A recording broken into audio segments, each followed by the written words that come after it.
Hi, everyone. Welcome to Office Hours. If you're watching on YouTube, you can find out more about what we do at officehours.global. First hour is general discussion about media and virtual production. Second hour is usually something we want to spend a little bit more time on. Today we have Richard Lavery here, and he has finished another symposium in Belfast, and he's going to talk a little bit about what it took to get that done. Tomorrow we have Michael Camus here. I'm pretty excited to have him. He's an expert in post-production in the cloud, among a lot of other things, and he'll be here to talk a little bit about that and answer your questions about post-production in the cloud. And then on Saturday, of course, we have education, but this week we're doing a slightly different thing. We have members who are launching a rocket. So the OH Space Project is in I think a lot of them that are normally here are all working on that rocket and getting ready to go. So we have a smaller group. They're in full force production and getting ready to launch the rocket. It'll launch at 9 o'clock, but we open up at 8 o'clock. And so the coverage will start then. I think it's going to be really worth watching the whole thing. So I highly recommend coming in at 8 o'clock. We will go into after hours. We'll stop after the first hour and go into that. And then Sunday, of course, is the more philosophical day where you can ask more questions about office hours and the industry and things that we don't usually talk about in detail during the week. All right, let's jump into the questions. Bill, what do we have? Our first one this morning comes from Bo Cordell in Charleston, South Carolina. He says, how do I get my Pocket 6K, that's a Blackmagic cinema camera, to output 1080p 5994 when I set it to anything above 50 frames per second in the Bluetooth Plus app, it stays at 50? Go ahead, John. My understanding is that the HDMI output cannot support that high of an output at the same time, it being with the 16:9 ratio. You would have to select a different resolution, and then you would have bars around your screen or weird anamorphic look to the camera in order to support that high frame rate. Alex would probably know more than me, but that's my experience with it. Yeah, my experience is if you set the record to RAW, it should work. It is when it's set to, and it has to be set to RAW on one of the smaller formats, I think, not the 6K itself. It'll limit that to 50 frames per second. And so I think that if you set it to the 5.7 or one of the ones that are a little lower in RAW, it should work well. I wasn't able before the show to test it. But the limited frame rate has to do with what it can do internally as far as record. So Apple ProRes usually puts it at a disadvantage, or it's but you have to that record setting is what you want to fiddle with because that should allow the 5994 once you get that sorted. Next question. Jeffrey Reyes in the Bronx, New York says, I connected a MacBook Pro to an ATEM Mini so I can switch it to show videos during presentations, but the audio doesn't pass through. Is it possible to send audio as well, or is my only option to use Zoom's share screen function? Go ahead, John. You can, but then your ATEM would also have to be your microphone source within the Zoom client, or you would have to somehow split the audio off the HDMI out that's coming in and then bring that audio back into another interface that you're using for your microphone and then bring that in as the microphone source within the client. Yeah. So I guess my question is we can't use, I'm trying to figure that out. So it Isn't seems there like a loopback chain that could do that? Well, but the switcher shows up as a sound source in Zoom. So I feel like if you had the audio going into the switcher via HDMI and then you passed it as an HDMI source to Zoom, it should go in. Bill? Well, I just use double system every day here, which is I'm using a secondary Universal Audio Apollo Solo in my thing, but it would do it otherwise. That's a Thunderbolt audio card device, and but how will we do it through the switcher? I think is the question. But I'm just saying, why would you need your audio? Because he's got audio going out of a computer that he needs to get that into another computer that's using Zoom. So I think that. It's just muxing the audio and video together through the switcher seems to be the problem because of those little connections. No, but I mean, it's just that you should be able to set HDMI as your audio output from your computer. So it's got HDMI video and HDMI audio going out of the laptop, goes into the switcher, and you should see the signal in the switcher. And then you set the switcher as the audio source for the, now if you're using the Mac Pro for Zoom and the switcher, then you're going to have problems. Go ahead, John. Yeah, exactly. So you either have to change the audio, switch switch to the switcher, or run your microphone and video signal through the same switcher, and then you would be able to use that device throughout the whole entire meeting. Right. Yeah, you would have to have your mic going into it as well. Absolutely. Go ahead, Jeffrey. The only other thing I can think of is if you're using a dongle to send the HDMI out into the ATEM Mini, that might not support the audio part of that. Or if you're using DVI to HDMI, you definitely won't be able to send audio through that HDMI cable. Yeah, no, I think that the issue here is if you're using the same computer, or if you want to use your mic separately from that input, then you need a loop back. You're going to need to loop back to tie that back together. But if you're using a separate computer and your mic is going into the switcher, you should be able to have that audio together because they're both inside the switcher, and you should be able to send that audio out to Zoom and set Zoom to have that as an input. Go ahead, Mitchell. Dennis is mentioning that Audio Hijack would do it on panel chat. I don't know how that would happen, but I mean, you need loopback for Audio Hijack to combine those sources. That's what I would think he's referring to. Use it as a loopback. Well, they're different things. Anyway, I'm confused. Sorry. Next question. Moving on, and now Andy Carluccio from Washington, D.C. is up next. He says Isadora version 3.2, a.k.a. the Make Office Happy update, was released yesterday. REST implementation, Apple scripts, list selector, actor, new JavaScript workflow, and more. What are we most excited to try out? Go ahead, Paul. Yeah, I'm most excited to try out NDI 5. Yeah, the thing I'm the most excited about is the REST. There's so much of our hardware runs in REST that I think that that like between our elementals and the AJA boxes, and there's tons of things that are using REST. So I think the thing that I'm most interested in is that. But AppleScript is also really cool. I mean, the new selectors. I'm wondering whether it's the biggest update to Isadora ever. So anyway, it's really amazing. So hey, Alex, I'm not familiar with REST. What is it? What is it? A protocol? Yeah, REST is a protocol that's used by a lot of production hardware to pass commands. So it's a REST call, and that's how. Like for instance, if you open up. I mean, you probably don't open up elemental interfaces very often, but if you do, there's a whole web interface. That whole web, all it's doing is doing REST commands back to a Unix box or Linux box. So you can really build whole interfaces, and so that means that theoretically, we could have Isadora actually running our elementals, with the REST. Now, there was a handler for that in the past, but now that it's in there, you could literally have, when you push this button, it will tell the elemental to start encoding. Like that's the kind of stuff that we can do, which would have been difficult before. It also opens up the gate for us to start doing things. And again, there was a REST handler that Andy actually built, I believe. But now that it's in Isadora, the REST, we can directly connect to let's say the FS HDR and start making color corrections, change our audio sync. And sure, we can do it by hand. We could do that with the direct interface. But what we can do now is set programmatically. We can talk to the FS HDRs and make corrections as needed. So, like you can just automatically do it. So, and that gets back into eventually what we want to do is be able to have our panelists hold up something, have Isadora calculate the offset, and now I can just talk to the FS HDR and adjust all of our sync, each person's sync eventually from that process. So it's exciting. Next question.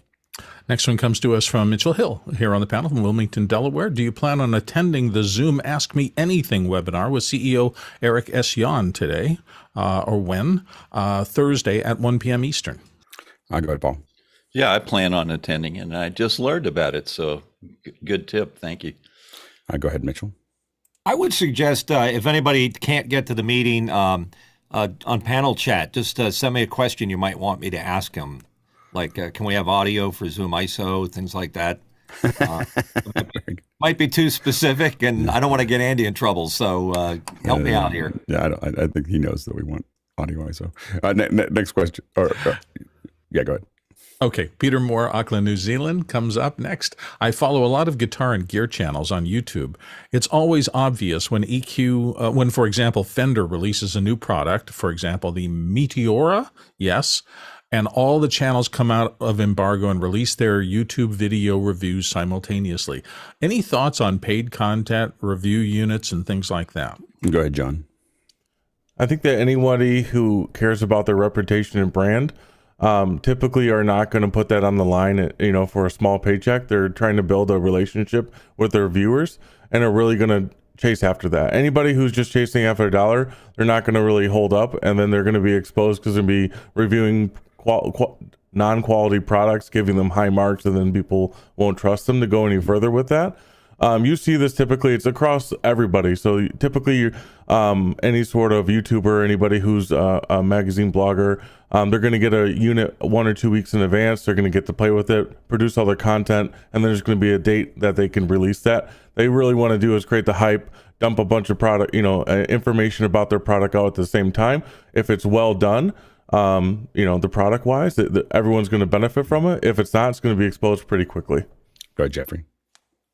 Well, being somebody that actually does this on a regular basis, I've had situations where I've had companies give me product and then a release date. I've had products where they give it to me and they just say whenever you do it. And then of course there's the ones that do the sponsorship paid on there. And if they're getting paid for sponsorship, then the YouTube should be saying that this is a paid sponsorship right on the top there. As for first releases, yeah, I don't watch too many YouTube videos on people doing first releases, unless there's something specific that I want to find out. Like for instance, in the guitar thing, if there's a new way to put on strings, or if there's a new way that the whammy bars bends or something like that, then I'll definitely take a look. I'll take some time and really watch it. But first impressions usually are, first impressions usually are just that. And 3 months down the line, they can change dramatically. And that's when I like to actually put out my videos, is after I've given it at least a couple months to really work on the product to see how it looks, feels, and sounds. Go ahead, Bill. Yeah, I was going to say somewhat along the same lines that Jeffrey was just talking about. I used to do product reviews back in the old days for magazines, and the fact that the magazine delay was 3 or 4 months, I can't tell you the number of times that I was truly impressed with a product for the first 2 weeks that I lived with it. And then after 2 months, I started to see all the little flaws where they just hadn't executed on what they were trying to do as flawlessly as they probably should have. So it's this tension constantly between the instant I must be out first, and in order to get as many clicks and as many views as I can, versus actual thinking about the product and how it really functions in the real world. And I think they're doing the best they can. The embargoes, until this date, you can't say a word about it. I think at least puts everybody on the same playing field and gives them a little more time to spend time with these products so they can justify what they're saying about them. Yeah, I used to do a lot of reviews, and I felt like I just couldn't review them. I couldn't review them accurately in a couple days or a week or whatever. And so, I think that I've really gotten to a point where I really like what we do with MacBreak, which is that we simmer on things for a long time. I mean, oftentimes I'll have something for months and I'll be using it or not using it. If I'm not using it, then I don't talk about it. Like, I don't give bad reviews. I just recommend things. Like, here's something that I'm actually using, or here's something that I like a lot. I do have people send stuff for review, not review, but for possible recommendation. And then if it's hardware especially, I'll send it back. If I'm not gonna recommend it. But a lot of times I'm looking at more. I just don't know if it's kind of like one of those things that I don't know if I don't like it. It may just not be appropriate for what I do. So me giving it a bad review, like, oh, I don't like this, seems rough from a out of the gate kind of thing, because it just may not fulfill a need for me. So I try to keep it pretty personal as to and then I do, as a reviewer for 25 years, I do find it very difficult to look at things in a very short period of time. And but I do ask for NFR, what we call NFRs, not for resale units, are pretty part of the process. It's cheap usually for someone to send you either a couple months or a year or whatever it is for you to figure it out. And so those are things that are kind of a part of the review process. Go ahead, Jeffrey. One other thing to keep in mind that if you get a product and you're asked to review it and then review it on this date, a lot of times these PR companies will say, "We'd like to have first view before you even post it," and you got to watch out for some of those because sometimes that they'll kind of change the narrative on the reviewer and go from there. So it's once again it's very important to look at it with a very myopic type eye. I think that's the right term. Yeah, I mean, I have sent some of my articles or some of my things back to someone for tech checks. Just like make sure I didn't miss something when I said this here. But no one tells me what to write. Like that's a big that's definitely a big no. Go ahead, Mitchell. I know we're not supposed to ask a question inside of a question, but my question is, how do you get to the point where Sony might send you a camera to test it out? Or how do you get that qualification to be able to be a reviewer? It's usually doing a lot of it and having a large following. Like that's usually the thing that, I mean, it's like the Marquez Brownlee, has been doing this for a very long time. I'm sure he can get any hardware sent to him, Justine. But that's years of work and years of process to make that happen. Or you're someone that's connected to the company. So when we see some of the Sony reviews, those are oftentimes people that are DPs. They're part of ASC. They have kind of a track record there. But the biggest track record is that you put out great quality content and you do it regularly, and you've built up a large following of people that are watching you do it. And so I think that Jeffrey probably agree with that. That's the key to the operation. It's just lots of it. I mean, I think that people underestimate what it takes to be a social media person, because, it's an incredible amount of work and an incredible number of videos that people are making, like people like Jeffrey and so on and so forth, and others that we've had on the show. It's a very, constant, regular, deployment rate and a lot of times at the beginning, you're doing it for 10 people, and 20 people. And you have to get to a point, it's like being a band. You have to get to a point where you're going to play to a lot of empty sidewalks for a while. And most people give up during the empty sidewalk stage. And the ones that stick with it and have figured out a model that works for them are the ones that we watch regularly. Go ahead, Bill. Yeah, I was just going to say also, back in the early days, there used to be a really hard wall between the editorial parts of magazines and other publications and the sales department. And I think a lot of people still do this well, but it's really difficult when there's some benefit to the reviewer of getting a reputation and getting these products and getting all this free stuff. And the tendency to say, well, I'm going to be really nice about things. That used to be that wall between editorial and sales was so strong and so tall. And they talked to us constantly about, if you're going to review, you're not going to be in the sales side. And if you have a product and do any advertising in the magazine or whatever, you are not going to review. And I would like to see as much of that come back as is possible in the new world, because it's a wild west out there. And you really don't know whether somebody's just writing a positive review because they want to keep getting more stuff. That's tough. Yeah, but I think the bottom line is that the viewers over time just realize this person is viable or this person is not viable. So I think that there's a little bit of a egalitarian, process that just sorts itself out. People are either respected for what they're talking about or they're not respected for what they're talking about. And I think that the great thing about YouTube and all these other things that are out there is that, you have an object, and the key with all news, regardless of what the background is that you want to see the same thing from as many different angles as possible, so that you can triangulate the truth. Not if you only see it from one person, and this is not just with reviews, this is with everything that you see on a screen. You have their view, but it's very limited, and oftentimes, limited by their own understanding. So, but if you start seeing it from lots of different directions, the things that they all agree on are probably pretty close to the truth, and the things that they don't agree on is probably their opinion. So you just have to kind of take that into account. Go ahead, Jeffrey. And Mitch, to answer your question a little bit more, is I did a lot of, that's what CES was really for me. It still is. It's what NAB is for, just getting in front of people's faces and talking to them and getting the interviews and showing them that you're doing the work. And then, of course, the barrage of emails without sounding too spammy when you're asking for a product, if you're asking for a product. Next question. Peter Moore in Auckland, New Zealand has an interesting one, wondering if we should have a second hour on succession, as in my family, they would have no clue what my guitars and amps are actually worth and where they should be valued. For example, he's got a 2020 Ibanez Pia that's now worth about 1,000 New Zealand dollars, more than I paid for it, due to it being a limited edition. Yeah, these are building. It's a will. Like you have to, and a trust. Trusts are important. So I would highly recommend, I don't know what it's like in New Zealand, but in the United States, if you have any significant amount of wealth, trusts are useful. Next question. Moving on to Graham Cardwell, Belfast, Northern Ireland. Jason Bache was waxing lyrical about the Sony AX-53 a few days ago, but he mentioned it was no longer available. What would be a good replacement at a similar price point? 2 audio inputs would be a nice bonus. Thank you.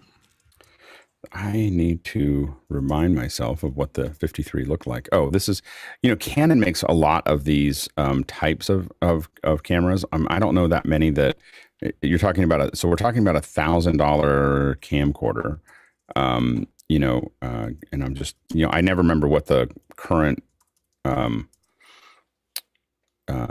rate is. I mean, the thing that I would probably look towards. Well, anyway, go ahead, John. I'll think about this for a second. The Canon XA40 has 2 XLR inputs. I use these often as a cheap camera for B-roll shots that we use. So if there's also a Sony line, I can't remember the model number. I'll look it up and post it in chat. Both those cameras really great. Nice little handle on them. And again, the XLR inputs are great, and they actually have a mount point for a shotgun mic as well. Go ahead, Jeffrey. Actually, I remember what Jason was talking about. The AX-53, I have the AX-700, which was the step up to that. And of course, they came out with the AX-700B. Now, the cool thing about all these Sony cameras is on the top shoe is also a connection. So you can actually, like, for instance, I take my dual wireless and I put it right in the shoe. I don't have to run a wire to a microphone cable. Same thing with that. There's an actual adapter that you can get for these cameras that you'll plug in, and it'll have 2 XLR outs or ins that you can use to go from there. So the AX-700B, I'm not sure what the successor of the AX-53 is, but just have to go to Sony's website to find out. Go ahead, Paul. Yeah, I just might make a note that it's still available on B&H. If so, grab one while you can. Yeah, the only thing I would say is that you're getting remarkably close to the cost of a Blackmagic 4K. So, which is the chip size is dramatically different. I've owned a bunch of the smaller Canons. I didn't own the Sonys, and the image quality will be dramatically different. Like, not a little different, but a lot different, between the two. So you're talking about now, like when you're talking about the Canon at $1,600, that's a 4K with a lens, and so again, larger chip size makes a difference. So I would just keep thinking about that. Go ahead, Mitchell. Yeah, to add to what Jeffrey was saying about the M1 shoe without the wiring, that device that you can put on many of the Sony cameras is about $500. So, add that to your cost, because you may not be able to get them used at a decent price. So there's another $500. Yeah, and again, the preamps on those are horrible. Next question. Next one comes from Andy Kokendorfer in Vieira, Florida, and he says, for Zoom ISO output on a Blackmagic Intensity, is there such a thing as a quad SDI to HDMI for ATEM Mini input? Thanks. Go ahead, John. Not directly. You could buy a bunch of small boxes and mount them up. I also think that the new the MacBook Studio or Mac Studio, would be a great option, because you can go Thunderbolt right into HDMI.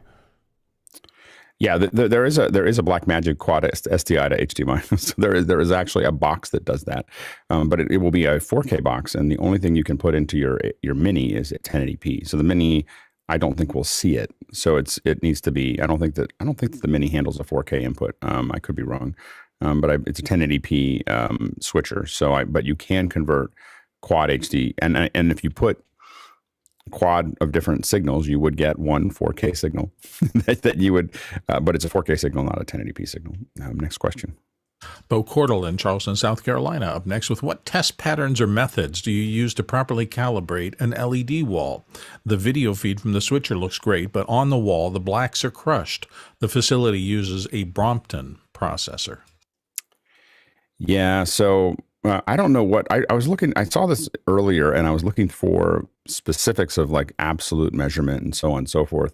I will admit that I put up what I've done with LED walls, and I know this. I didn't have any way to correct it, so I had to figure it out. Which I got a pretty good result. Is that I do what I always do, which is I get one image that I think is going to work, and then I put it over top of. I put the other one over top of that, and then I look for difference. So what I do is I take a video clip, and I have to make adjustments to it. So basically, I might have a big monitor, and I want it to be in the same camera frame, and then I'm going to literally corner pin them over top of each other. So I have whatever, and you don't need the whole LED wall, by the way, because the LED walls can all be the same. So you can have an image that is the same size as the one that you have on a monitor that you trust, just sitting on this edge of the LED wall, and you have the two of them there. Then you grab that image, and then you now I used a real-time compositor, so I was in real time moving them over top of each other. I was using, again, I haven't done this for a while. Usually people now do it for me. So, but what I did is I used Conduit to basically get these over top of each other, corner pin them over top, and then I'm looking for the difference of it. And then I start adjusting the wall to match the trusted source. But I tend to be I find that is it's not a super fast way to do things, but it is, I can get there pretty quickly. Even with a standard video test pattern, a lot of your black stuff you'll see in the plugge, so you'll be able to see where that is, the little plugge at the bottom. That's going to get you pretty close pretty quickly as far as adjusting for that. And then you do my goofy way of doing it if that's what you want. I didn't see a lot of measurement tools. NEC makes a measurement tool for LED walls, like multiple monitors. And it's usually literally using a spider to tie those all together. So NEC has a color correction, but I don't know about a true LED wall other than doing it visually. I'm sure there's a better tool. I just don't know it. Almost everybody I work with fixes it to the, like literally corrects it to eye. Like, oh, it has a little too, it's a little too, the blacks are crushed or this, and there's a golden eye, what we call golden eyes, which is someone that you trust their eye for it. And a golden eye will look at it and just go, okay, you have to move this thing over here, and then they tweak it until they think it looks great. But they don't usually worry about. I haven't seen a lot of people spend a lot of time on the accuracy of it in that sense. But that's how I would approach it. The other thing to look at from a video perspective is the Sarnoff patterns, which I think you've probably seen before. But the Sarnoff patterns are really good for interrogating video signals. Next question. Next one comes to us from Mitchell Hill in Wilmington, Delaware. He says, has any local or national press expressed an interest in the office hours space launch this Saturday? Yeah, Bill, real quick. Yeah, I can't really speak for how much has gotten out there, but press releases and things like that. I mean, this is a huge industry. I wouldn't expect it to go far, far and wide. I know Alex mentioned it on one of the premiere shows in the community of tech people. So I think we'll have a lot of plus on that. But it's the first time it's ever been done. And it's amazing what's going on behind the scenes. I think it'll be a great show. But if we get only hundreds or thousands of viewers, it wouldn't shock me because it is the first time. Yep. Paul, real quick.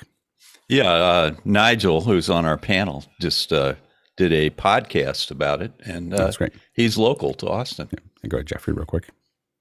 So there will be a local person on the. At least last time I heard from Preto that that there will be somebody local press-wise on there. We're doing a lot of promotion on there, and of course, there's also a live stream. I've done a live stream 24/7 of the promotion channel that I've been asking people to comment on, so we can do some testing on as well. And I'll put that in Mukana. Yeah, and one of those things is the kind of the mechanism of it, and usually, a rocket, being launched is. Something that gets a lot of press if it's a slow press day. We're not having any slow press days anytime soon. So I think that it's going to be hard to get any kind of national, whatever, those types of things. Now, once it's been done, the next one, you have footage and you have history and so on and so forth. The key is repetition. And so hopefully we'll be able to put another one up in the not too distant future. Next question. Next one comes to us from Mitchell Hill in Wilmington, Delaware. Again, no problem installing macOS Monterey 12.3. Anyone have any problems with it? BTW, it takes a good 15 minutes to update an M1 Mini. Go ahead, Mitchell. I have a separate unit, M1 unit, that I do for upgrades, and I do that, run it through the test, and see if it's going to cause problems. The thing that surprised me, as they say in the question, is it took 15 minutes. So you always wonder, what is this update doing exactly? It's a full point update. Are they all 15 minutes long to update? I don't know. They're usually most of them take about 15 minutes. I mean, the big ones take 45 minutes. Because it's basically got to very carefully move things around and then verify them. So that's the other thing, is it's not just, it has to, obviously not getting it right would be catastrophic. Go ahead, Bill. Exactly what Alex is saying. And I think Apple's engineering teams are really good, particularly software engineering teams, in making sure that when you do a upgrade, particularly a full point upgrade, it pulls out any old cruft that might be hanging on there. This isn't just add some code to our existing code. This is remove it all, take away all the hooks, image everything for safety, and then put in the whole new thing from step by step. And I think that's one of the strategies that has caused their updates to be so reliable. I haven't had a bad update through Apple in 10 years. They all seem to work as long as it doesn't get interrupted mid-flow or something like that for a power outage. They all just seem to work. And I think it's because they do this very carefully. Let's go to the next question.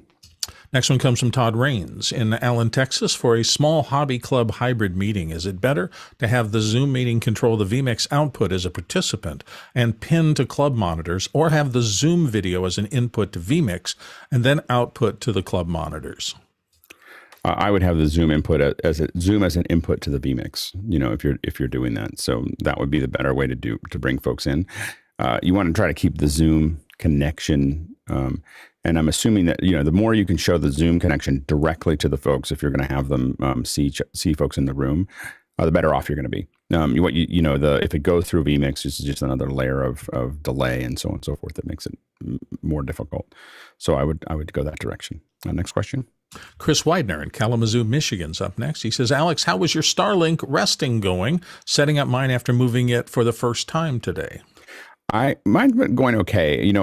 It's been on and off, and it is. It doesn't. I have struggle having a portable place. Like I can install it on my roof, but having a portable place where it has full access to the. I mean, it's got about 90% of the sky, but not 100%, and that seems to make a difference. So it seems to drop out at certain points, and it does predict that I'm going to lose connection every once in a while. And so I'm going to actually try to send it to Todd Reynolds and have him, I just pulled it out and send it to him and have him test it, see if we can change that address. That'll be a new test for us, is can we send the Starlink around, because he'll probably use it more than I will right now. It's a test unit and I'm pretty busy right now. So having Todd test it for me will be better than me testing it. Next question. Todd Davis in Hutchinson, Kansas says, I'm looking into Apple TV for digital signage for a municipal golf course menu board sponsor scoreboard type thing. Would use of Raspberry Pi be hard to find? Does anyone have any experience with ATV or other devices as digital signage? Go ahead, Mitchell. I'm a little confused with the question, because you don't use Apple TV for this type of application. You might use a Raspberry Pi, but what's a simpler selection is they make these little dongles you can plug in the back of the actual TV, and you can manage it via a web interface. They work well. I think Bright Sign is one of them that does that. There's a bunch of them out there if you do a search on Amazon. Yeah, go ahead, Paul. Yeah, I was exactly what Mitchell said. That's what I was going to say. Just get one of those great Intel-based dongles. Courtney's been showing us some great ones, so I'd check with Courtney on which one he recommends. Yeah, John? Depending on how large the install, I would recommend a product from Vitech. They have an IPTV solution that will broadcast that all over multicast. And so you can do one-to-many. You can have published events and schedules as well. So you can kind of step it up a little bit. BrightSign is also a great alternative. Just all depends on the budget. Yeah, I'd be interested to know how many screens you're trying to get to, for that. Is it one big screen, or is it lots of screens that you're trying to support? So if it's one screen, there's a lot of options. Phil, we have some folks in in the group that do a lot of signage. So we'll see if we can't get them on to ask that question. Next question. Eric Antonio, Washington, D.C. says, have panelists encountered the need to adjust for frequency-dependent hearing loss, their own, while they're in the studio, particularly for music? Thanks. Go ahead, Bill. Yeah, I have a little issue in my right ear. I had a little acoustic neuroma that got taken care of some years ago, and I've got diminished high end in my ear on the right side. So, there's two things I was going to say. Number one, audiologists have really come a long way. So definitely, if you're expecting that you're having any kind of hearing loss, go in and talk to them about what's available now. There are all sorts of enhancements that weren't even there 5 or 10 years ago.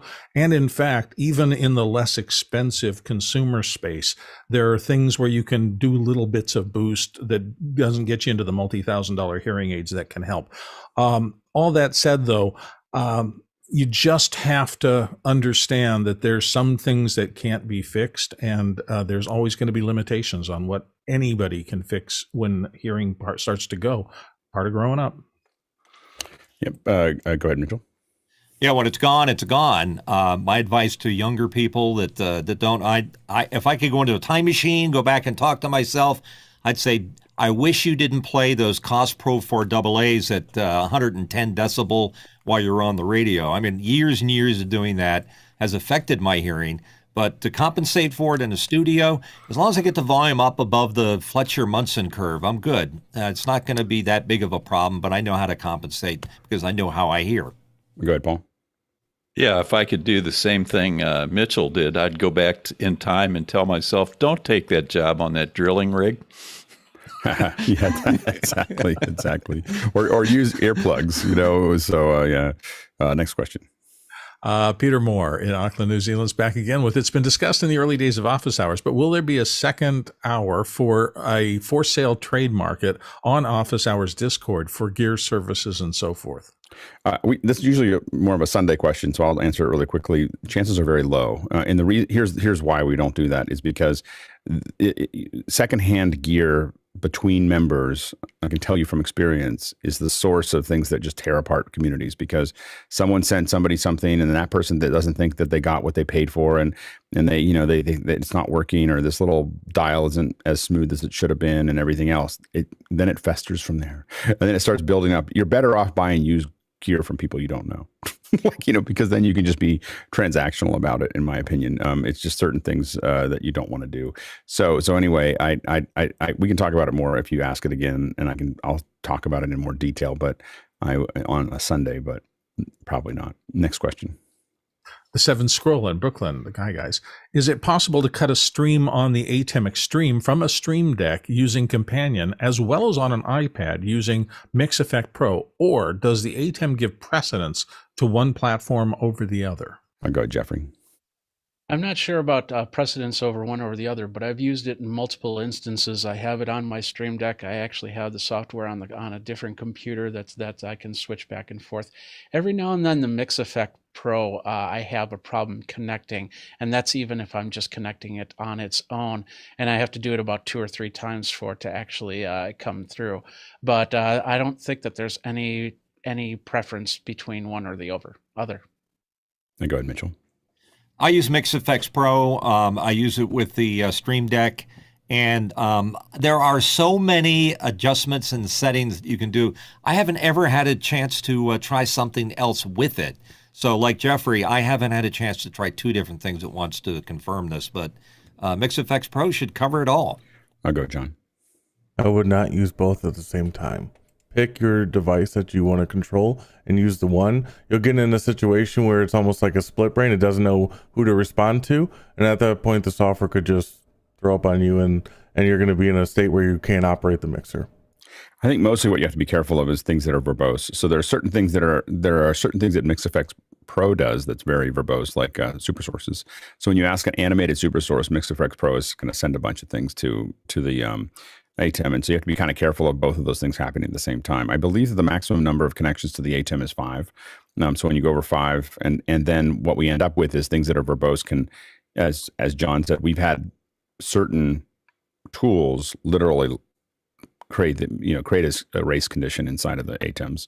So we just have to be careful of sending lots of commands at it at one time. And so I do agree. I probably wouldn't. I can see why you might want to use both, because you want Mixeffect Pro to just do one thing. Like I primarily use Mixeffect Pro as a super source control, but I think that it is a little risky, to do that. Although I will say that we very often will use the switcher, the hardware switcher, with Mixeffect Pro, because I'm just having Mixeffect Pro do super sources, and then I'm cutting on the switcher. So I don't know if it's that much different in that area. Go ahead, Richard. Yeah, just one last thing is that we've found having companion control Mixeffect and then Mixeffect control the ATEM is a nice chain.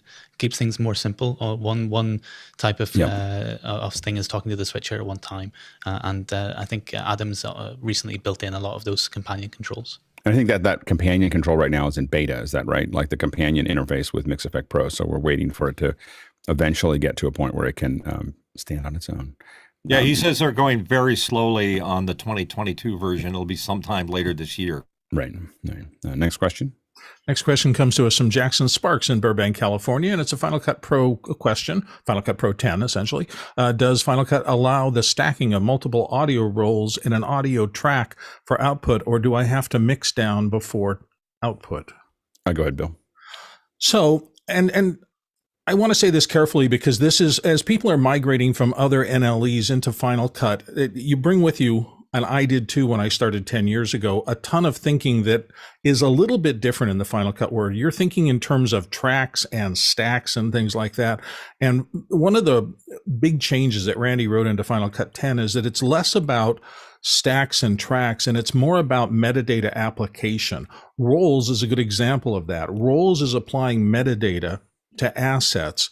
And as such, you're not stacking, you're just applying different layers of metadata on top of it. So to get to the core of your question, you could easily apply more than one metadata aspect to any audio source you have and use the roles environment to assign that to anywhere you want.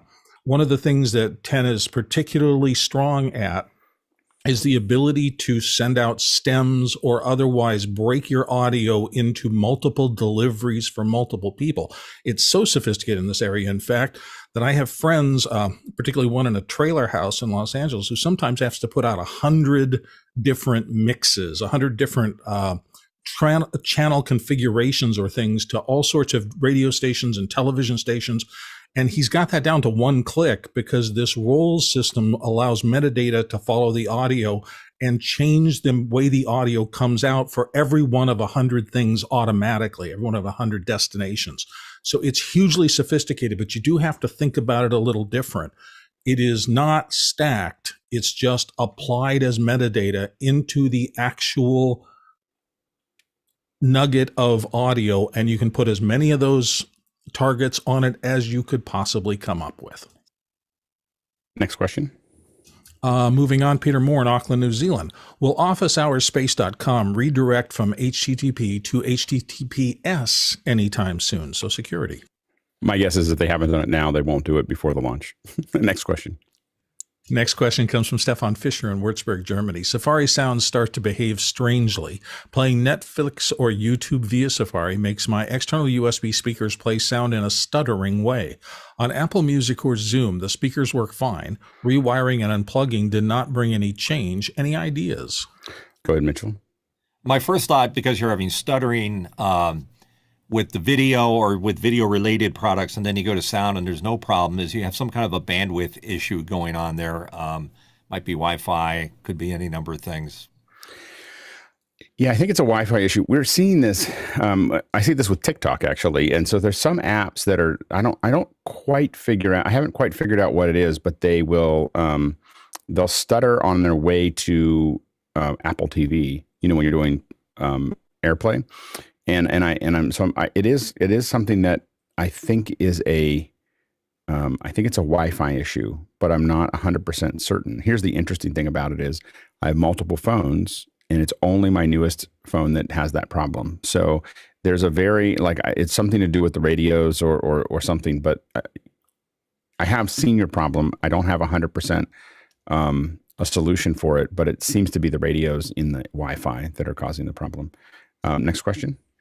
Next one comes to us from James Babbitt in San Diego. When watching an Office Hours show on officehours.global, playback stops when I go to another page. I subscribe to YouTube, and playback on YouTube continues when I go to another page. Could officehours.global provide uninterrupted playback? Go ahead, John.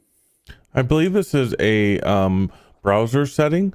There was a flag within Chrome previously. I'm not sure if it's still there, and I'm not sure where it moved to. If I find it, I'll post it in the chat. But there was an option that just to save battery power, it would stop playing on not active tabs. You could also work around this by making this a window and making it its own, and so it wouldn't go inactive when you browse to another tab within the same browser. Yeah, and one of the things that we're working on is a small app that's just going to listen to the audio, and that will be first most likely on iOS and Mac, and then eventually on Android and Windows eventually. But the idea is to have just a small listening app that can always play in the background rather than depending on browsers to do that. Next question. Next one comes from Alan Scott and Fredericio, New Brunswick, Canada. It looks like. I'm sorry if I'm mispronouncing that. I want to start streaming Zoom meetings to YouTube. What are the first things I need to know? Go ahead, Tony. The first thing you want to do is broadcast as many broadcasts as you can do private. You want to do your streams. You don't want it to be a first time event when you start streaming to the public. So you want to do as many broadcasts as you can, and you want to make them private or not public, so that you can actually see what you're doing and what it looks like.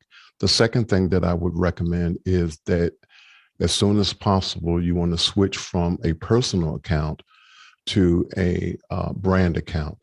That's very important down the line when you are looking at your YouTube videos that you have stored up your library. And there are a lot of other things that you can get help with in after hours, particularly the brand account by our friend Jeffrey in the panel, and also in after hours. Go ahead, Mitchell. Yeah, Tony is giving you some excellent advice. Mine's a little more nuts and bolts. Get yourself an ATEM Mini. That's the best way to start. And if you get an Extreme, then you have the ability to just push one button and you go right to YouTube via Restream. So there's a quick way to get it technically. And the other thing is, like Tony said, test, test, test. Yeah, the main thing to know is that if you use the built-in tools from Zoom currently, you're going to get a 720p with a big Zoom, giant, massive Zoom logo on it. If you do a screen scrape of some sort, an HDMI output to a full screen, or using Zoom ISO, you're going to get a cleaner output. And if you have a 1080p account, you're going to get 1080p out. So that's the thing you want to kind of consider. Next question. Gordon Lake is up next from Los Angeles, California, and he says, is there a downside for using external USB hard drives for backups? Go ahead, John. If you're using legacy drives like that, or USB 2 or USB 3, the bandwidth on them could be much slower than a NAS attached device. But I love using USB drives and then either shipping them to an offsite location or storing them in a safe, depending on how important that data is to me. Go ahead, Bill. And also remember, if you're using spinning disk drives, which are the least expensive ones now and can't afford to go up to NVMe or SSD, leaving them on shelves for years, they do tend to stick up and not work over the course of time. So you want to bring those out on a yearly or semi-yearly basis and just spin them up for a little bit to keep them good. Go ahead, Mitchell. Yeah, there's a big upside. I mean, less and less do you need to have hard drives inside a box, which also has the CPU. I think in the future, I'm just going to buy external drives to handle the second drive and the storage drives and the backups. So other than the USB tends to disconnect sometimes, might be because of the reasons that John mentioned, that there might be some legacy issues. I have no problem with them. Yeah, I prefer to have most of my drives be external, and I edit off of those external USB-Cs or Thunderbolt drives all the time. Yeah, definitely the way to go in my opinion. I don't want to. I want the whole like Final Cut event to be over there, or a Resolve project to be over there, so that I can. It's great. We have a Resolve project that I worked on over a year ago, and it still sits on that drive. And when people make requests to it, I can plug it into any computer and have Resolve find it and export out something new that's necessary. Next question. Mike Beardmore, reading in the UK, says, how regularly are there major releases of Xcode? To my knowledge, there's no major releases the same time every year, which is June during WWDC. So there's sometimes there's some updates to libraries, but it's generally not. You generally don't see anything other than that. Go ahead, Bill. What Alex said, Xcode is one of the stars of WWDC, so I think their calendar is set up on that. That's Apple's big tech showcase. Yeah, and when you think about when companies do this, it seems like, why are they only doing it once a year? Well, just remember that they have a whole bunch of things that they didn't get in last year, and then they spend 3 months talking about it, and another 3 months helping developers figure out how to use it, and then sometime in like a lot of companies that have resources, and they're doing something yearly like a Google I/O or a F8 or WWDC, they start figuring out what they're going to put in it. And sometime in November, December, they figure out. Then it takes time to build all the training and build all the, you have all the documentation on how to use it. And so there's just an enormous lift to release a new code base in April, May, June, whatever it is. Now, next question.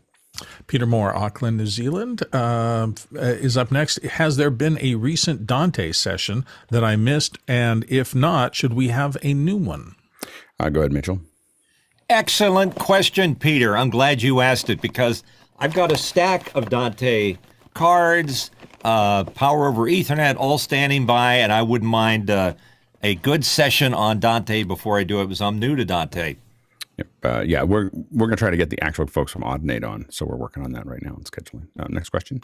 Elias, it looks like Perunenman, and I'm sorry if I'm messing that up, in Ontario, Canada. How are you implementing talkback to your speakers for hybrid or virtual events? Do you have multiple Zoom bridges open?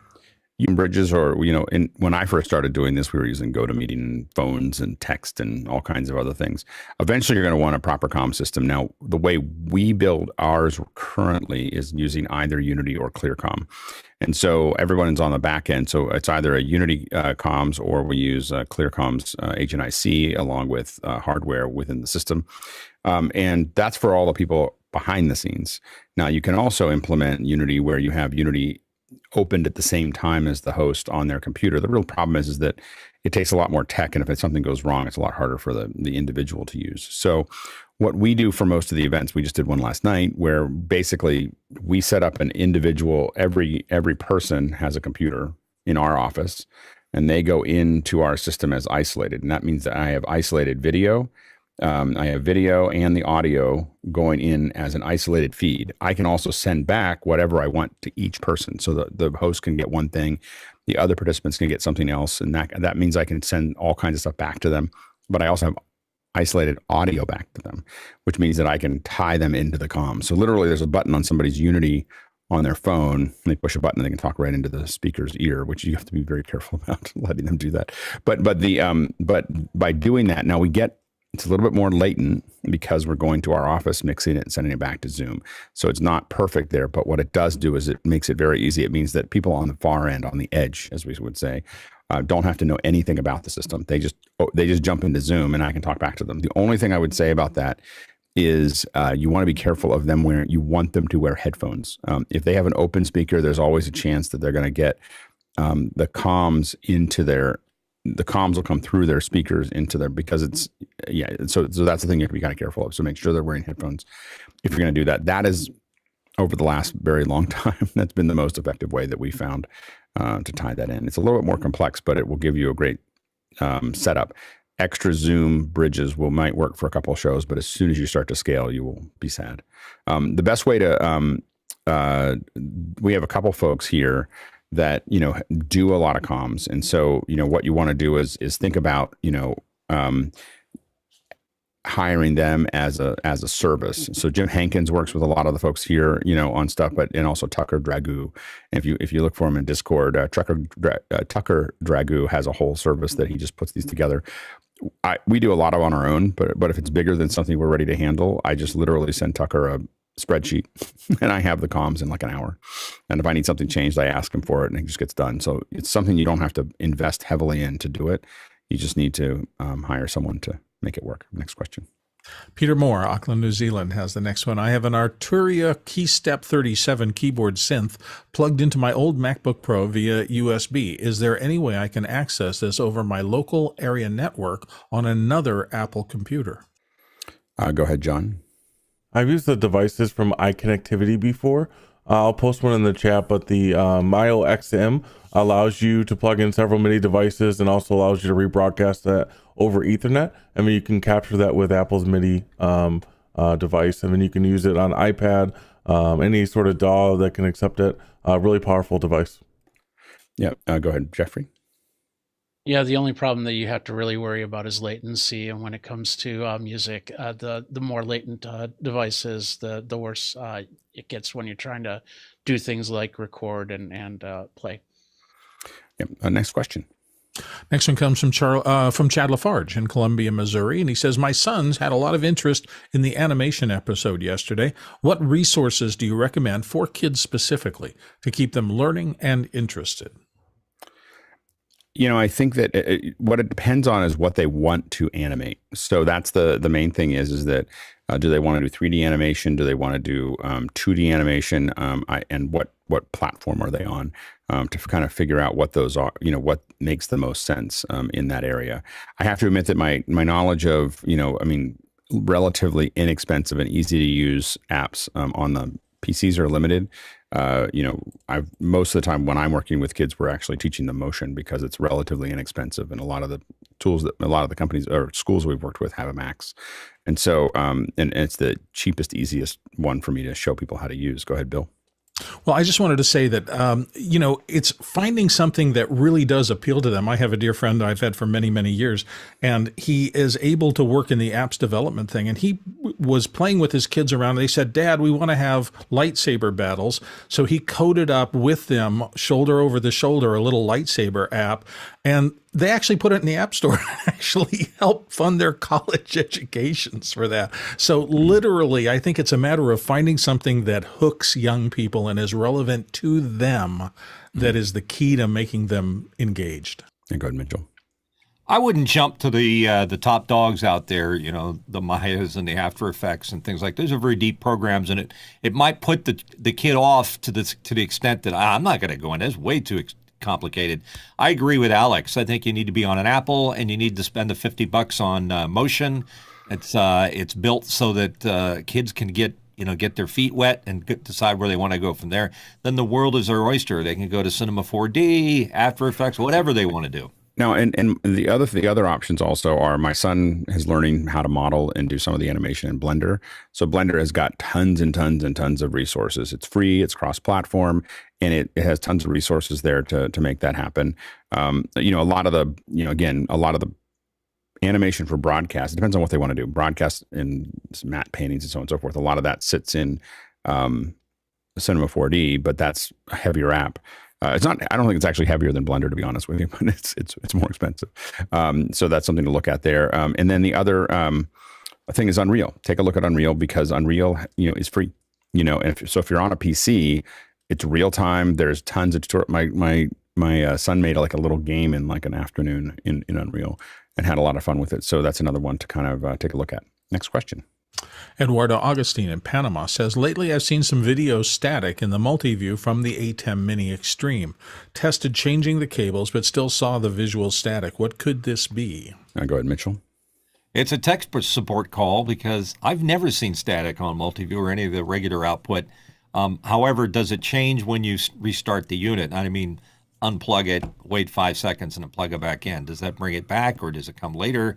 Is it a heat issue? There could be any number of things that could be affecting it.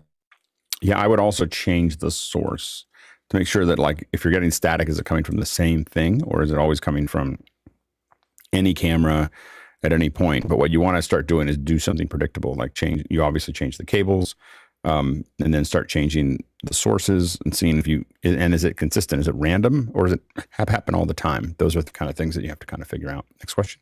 I think we're... Oh, yeah. And now we're going to change subjects. We are in our second hour, and we have Richard Lavery here again. Hey, Richard, how's it going? Hey, Alex, it's going good. Yeah, Happy St. Patrick's Day. What are the chances? We didn't even schedule it that way. So we have a. I got to find something green. Great. That's awesome. So coming in from Belfast on St. Patrick's Day, we have Richard Lavery talking about a symposium. I have to admit, I wish I had planned that, but it was the schedule that. Richard was like, when can I, I finished this and I was like, let's have you on. And I just gave him a date. I have to admit, I'm not really a holiday person. So I don't remember any dates except for like Christmas and Thanksgiving sometimes. And anyway, so I didn't until it was said, I didn't think about it. So Richard, you finished another symposium. What was the symposium? So this one was a writer symposium. So this is a specific project we're called Profits Makers and Risk Takers, which was a symposium for writers of Northern Irish writing from a company called an arts organization called East Side Arts. So we were asked to host this as a venue and also to stream it. So I've got some behind the scenes things to go through and show you how we did it. Can't wait to see it. So give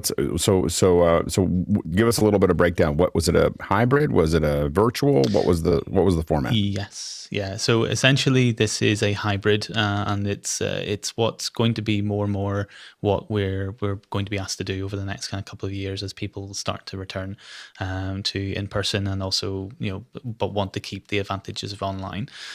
So we were essentially given this as a challenge to kind of produce a 2-day symposium or 2-day conference, depending which way you want to call it, and with audiences able to attend both in person and online. So we would have then within that in-person audiences, online audiences, separate in-person panels and online panels, and then also video presentations, keynotes, and then at the end of the whole thing there'll be an extra showcase event from a different location outside of our theatre, and at the smallest amount of time, there would be, only 15 minutes really to change between each event as we move through. So it's really quite a tight timeline and really quite difficult. And because of budget, we could only do it with 1 or 2 people being the main operators. That doesn't include front of house and kind of other things. It just means that right. That's quite a tight kind of team that we would have to kind of design for to do all these things. And in the end, we were lucky to have people like Mickey who could come in remotely to help alleviate some of that tightness. As well as we end up with, I think, a team of 4 to 5 plus front of house on different types of shifts, because they're all day events, they're all day hybrid events, and then as I go through later, so there'd be one team who would come in partway through the day to run the final part of the event, as well as the final event in the evening. So we were working from at 7 a.m. through to 10 p.m. at night sometimes. So there would always be different shifts of people kind of coming at different stages. So how did you approach it? Yeah, well, this is our little theatre, and as it kind of lays out, and within that we have a projector that would be doing most of the main keynotes and also the online shows. We had 3 TVs that would be scattered around the room doing different feeds, and I'll go through that. We used a camera system of around about 4 cameras, so 2 PT-SEG cameras and 2 Ursa's. We had an X32. And those PTZs, those are Panasonic 150s? Yes, yeah, I've got the wee list coming up now, which is okay. This is the full list of the kit and so forth for people. And this PDF I'll put this up as a PDF afterwards so people can go through it, so you don't have to remember it right now. So we can strip the theatre back to kind of make it just this bare bones kind of what we normally don't have for shows, just to bring in the most amount of people, to add extra screens so that people could see different things. And our main challenge going into it was making sure that we could have, and luckily we didn't end up having to do this, we could have in-person panels with also online guests as part of those in-person panels. But in the end, what we were lucky enough not to have to manage at the same time was in-person. We luckily only have in-person or online panels, no mixed hybrid panels. But that's still quite tricky to move between. So as I said, then the kind of overall system, this is a list of everything we had in the theatre, and then everything we were doing inside the control room. to run all of this. And then, as I mentioned, there's also a remote broadcast aspect, and that also had an entire extra kit list that have for the remote broadcast. So there's lots of different levels to this kind of hybrid production. And what's quite interesting for us as a venue coming out of the pandemic was that this is all brand new kind of tech to us that we're able to now bring as an extra skill set to clients, where we can produce it as an online show. We can also produce it in-house for the audience who are watching in physically, as an also a little bit of an in-house show. It has a different feel to it versus just putting up a Zoom projector and a connection of a Zoom into a projector. It has a lot more lift, and that's all skills that gained from online streaming and bringing into both the real world as well as now into on this online aspect. So the kind of heart of the whole thing was a video hub. And I'll go through why in a wee second. Because there's so many screens and so many outputs, the Video Hub allowed us to put graphics from the main control room out via deck links coming from QLab up into all the different screens. So we had 2 screens that would then show PowerPoint or whatever graphic we would like to see, with another feed going directly to the projector, which would show the main in-house output, which was coming from ME2, which I'll go through in a wee bit. A third screen that would have then, again, another specific set of instructions.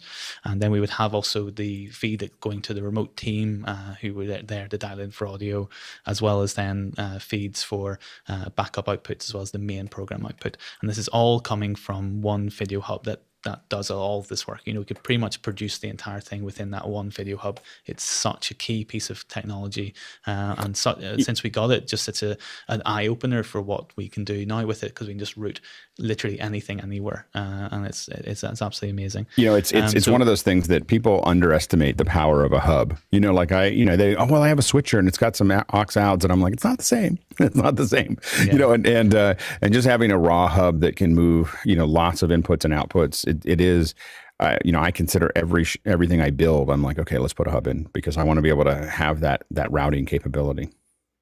Yeah, it is. It's absolutely answer number one. It's almost, as I said, more important than our ATEM at this stage, because the power just to take. So as I said, we had 4 graphic outputs coming from QLab on a Mac Mini, going through a deck link into the hub, and that then drove both the online show graphics and the in-house graphics.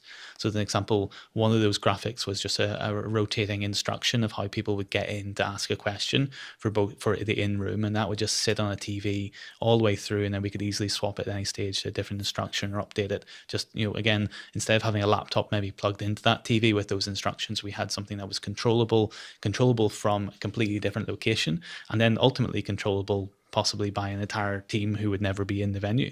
So these different levels allow for a lot of different interesting granular control.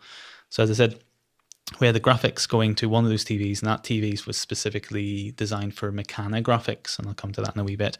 And then we have a couple of then other TVs at the back of the room, which allowed for us to show a PowerPoint to the person who was doing a keynote address, but also then to show questions to the online panel who were coming from the online, questions to the physical panel coming from the online audience. So again, all controllable, all switchable through the video hub. And then we had our main internal program coming to the projector, which was coming from ME2.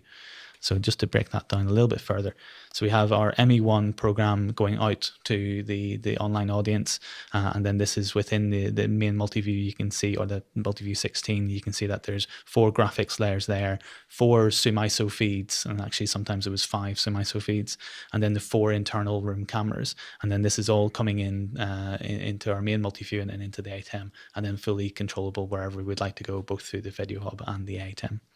And to kind of demonstrate that a little bit more, so ME2 would cut the show to the theater, and then ME1 would cut the show to YouTube, and at some stage we would route ME2 into ME1 so that it sync the two up. So when there was, say, an online panel coming to the in-room audience and to the online audience, then that would be mixed from the super source as well as to the graphics on ME2, and then ME1, that would flow into ME1, so they were all synced together, and then we could separate them back out again if we needed for different kind of controls. So if the online went down, we could move over to a different title graphic as we kind of scrambled, whilst the in-room audience would be absolutely fine. So it allowed for different layers of separation really easily. And then all of this was combined via Meccana. So Alex has very generously allowed us to play with Meccana for this type of non-profit use. And it meant that we could have the in-person audience asking questions on Meccana, the online audience asking questions on Meccana, and all of it flowing in and controllable through an operator in the theatre to move the kind of questions around and also to feed them into the room or to the online panels. So it allowed a really lovely level of connection between those two worlds that we didn't have, just Zoom questions or, chat that we were trying to scrape out. It all made things a lot easier to use and a lot easier for everyone to kind of feel they're part of one whole. Right. And sorry, Alex, were you going to ask something there? No, that's exactly one of the original designs for what we did. Why we built it was so that we could tie the in-room and online on together, into the same Q&A. Yeah, I thought that because from the way it's designed for those who haven't seen it, there's a light version which allows you to not have the audio from Meccana go into the room. Otherwise, you would have lots of people trying to be told to mute their phones randomly. Well, yeah, and the idea is that the phone, there's a phone version of it, so it's designed for in room, and then there's the full version of people watching it. That's it. So this is an example workflow for the day. So just to give you an idea of what movement's happening. So this is just the first three sections of one day. So we have the keynote address, and then we have a panel who were then in person in the room, and then we have a panel that is online. So we would have then the setup, first of all, that's happening for the keynote. So that's getting the PowerPoint ready. The PowerPoint's controlled from, or it's coming from our system in the basement in our control room, going to the screens, and it's going to all three screens inside the room. It's going to the projection screen, it's going to the two screens at the back of the room, and it's going to the online audience in a super source. So that, and also it's controllable by the keynote address person, this time Caroline McGuinness, who was controlling it on an iPhone that we gave her that had internet clicker. So it allowed us to her to control it completely. And in fact, she was so surprised that it worked. There was a moment where she stopped her keynote and went, "Wow, it worked. Okay," and then carried on, which was quite funny. So she was. So that allowed us to, by having it on our system, not just on a computer by her, allowed us to control it and send it exactly where we needed it to go. So those sources in the room, but also onto the online the side as well, and allowed us to put it into super sources and to play around with it, and make sure it was visible and interesting. Some keynotes, especially from academics, can be quite dry. So at the same time as her keynote address was going on, then the physical panel started to arrive. So the physical panel then would go up to a green room, and then we would talk them through the setup. And then there'd be 15 minutes between that physical panel from the keynote to the physical panel. So that's normal kind of changeover. But at the same time, we're then resetting the graphics. We're changing what's going out to the online audience, and then we're prepping for the next panel. So as that first panel of the day then starts, then we have the online panel coming in at the same time. So as we're switching the show up, the main show, that's the main panel that's happening, we also then have another staff member who's welcoming in the online panel, checking cameras, checking audio, making sure that they're instructed through, they're all talked to in a separate Zoom meeting that then has a specific breakout room that allows them then to go through to the Zoom ISO. Zoom ISO is waiting for them in that breakout room. So then we pump them through, and then the final staff member who meets them in the Zoom ISO room is able to again give them other instructions, recheck their cameras, let them go for a break, all come back. So this all happens within a 30 to 45 minute kind of period. And then once the in-person panel clears, then we have to reset the stage. So now we bring down the screen, get the projector all working, clear chairs, and make sure everyone's ready to go, and then double check with the online panel, and then we just can count them down and bring them into the room. So all these kind of different things are happening under the scenes as we're still live cutting a show at the beginning, and it can be quite a lot to keep in mind, which is a lot of fun for me anyway. So we have them prep in one meeting, and then we move them into a specific live breakout room, and that's where we have Meccana and we have a Zoom ISO waiting, all ready to go to kind of scrape them out of there and into the system. We had panels of around about 4 to 5 people online, and it just meant that once we have them in via Zoom ISO, then both the online audience were getting an interesting super source as well as the physical audience, and then it allowed us to cut and control that rather than just keep it on active speaker or gallery view as we go through. So the main kind of control room kind of connects together like this. So I haven't, I kind of, when I said to Alex, I could do a wee breakdown of it, I didn't have as much time as I would have liked maybe to animate this a bit more. But we have all the feeds coming from Zoom ISO, so it's up to 8 different feeds from Zoom ISO if we wanted. Though we gave 4 of those over to QLab. And then we have feeds coming from the iMacs with PowerPoint and things like that. And then we have another iMac that controls the ATEM through software control if we need. We've also got a Mini that has mix effect that controls the ATEM to allow us to do super sources more quickly on the fly, as well as other animated things. So that's, and then 4 feeds coming from the theater going down. So that's altogether, 12 to 14 different inputs coming through the system into different places. Then we've got 2 outputs, going to the Clearcaster and one going to a backup Live View Solo, as well as then going down into the HyperText for recording, or going into Zoom for remote engineers and team members to see the system and see what's happening. And then we also have then the Live View LU4000, which has then, we only using 2 inputs, but can have up to 4, and then that's ready and in the system and in the video hub as well, all ready for the evening show that we would again hand over to. So again, as an example, the end show, the last panel in our building would be, say, at 5 o'clock, and then the evening show would be at 5:30. So we have a team who started at, say, 3 o'clock and then took the equipment, went up, started setting up, and so on and so forth. So it allows for the video hub and other kind of things, allows for a lot of overlapping control, as you can have one team connect into the next, and it can be quite fun to manage.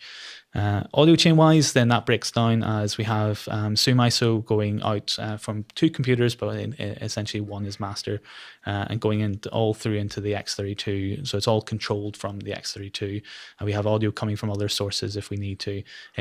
So it's all coming in via Dante, and then say so house music was maybe played from the iMac Pro going up into the theater, but also onto the online audience, and then we can all control that and set that through the X32, and the audio moving around the building all from Dante. And you're using those Avio, you're using the Avios because those are M1s.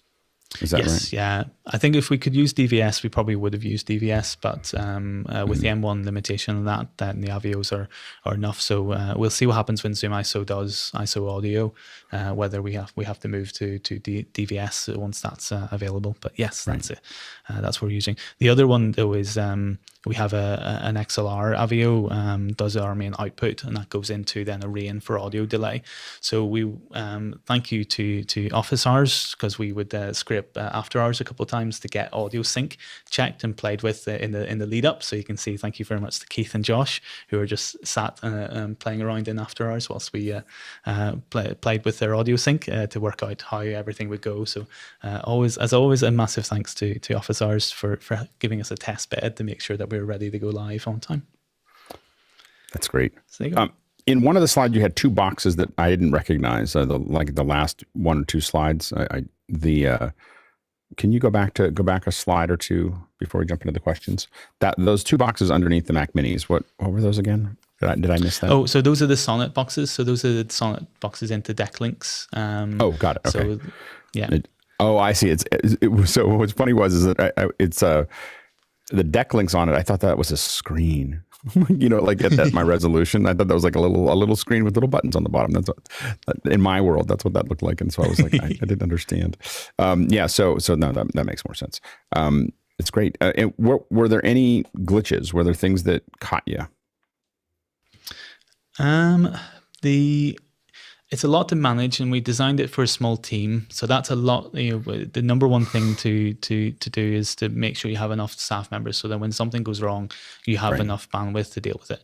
And when you're designing something on a very tight budget, as this project was, then it doesn't really allow for a large team. So the aim was to design it for a small enough team that if anything went weird, that we would have a little bit of time. Because it's a conference, there's a little bit more elasticity to the actual show performance of it, because it's academic, it's discussion, it's artistic discussion as well. So it allows for us to maybe hold on a shot longer than we would have to troubleshoot something. Though I would say there's very little actually went wrong for over the 2 days. Like our main problem was our front of house staff members were maybe a little bit green and had more problems than our, because we had to restaff after the pandemic. So we've got an entirely new front of house staff. So that caused more problems than the actual delivery of it. But no, we saw great online engagement. We saw great in-person engagement. Numbers might have been higher, I think, because the Eastside Arts didn't have as much marketing power to kind of push it further. But we had people joining from France and joining from England, joining from all across the world.